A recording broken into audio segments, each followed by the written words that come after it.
বাংলাদেশের রাজনৈতিক ও মানবাধিকার পরিস্থিতি নিয়ে ব্রিটিশ পার্লামেন্টে আলোচনা হয়েছে। Bangladesh at a crossroads 18 months of interim government and elections শিরোনামে আলোচনায় অংশ নেন হাউস অব কমন্স ও হাউস অব লর্ডসের সদস্য, নীতি নির্ধারণী বিশেষজ্ঞ এবং আন্তর্জাতিক প্রতিনিধিরা।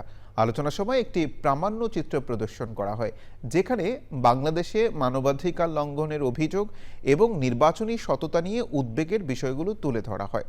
উদ্বোধনী বক্তব্যে সভাপতি ব্রিটিশ এমপি বব ব্ল্যাকম্যান বলেন, অধ্যাদেশের মাধ্যমে আওয়ামী লীগের রাজনৈতিক কার্যক্রম নিষিদ্ধ করা ও দলটি নিবন্ধন স্থগিত করা গণতান্ত্রিক প্রক্রিয়ার অংশ হতে পারে না।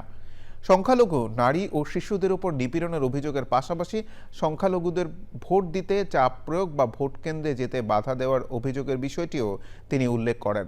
আলোচনার মূল প্রবন্ধ উপস্থাপন করেন গ্লোবাল সেন্টার ফর ডেমোক্রেটিক গভর্নেন্সের সভাপতি অধ্যাপক ডাক্তার মোহাম্মদ হাবিবে মিল্লাত। তিনি অভিযোগ করেন ১২৪ জন এমপি সহ হাজারো রাজনৈতিক কর্মীকে দীর্ঘ সময় ধরে বিচার ছাড়াই আটক রাখা হয়েছে, তাদের জামিন দেওয়া হচ্ছে না।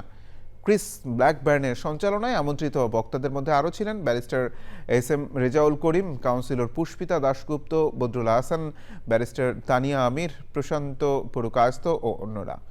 বিশেষ বক্তা ছিলেন লর্ড রামি রেঞ্জার এবং baroness Bennett of manor castle.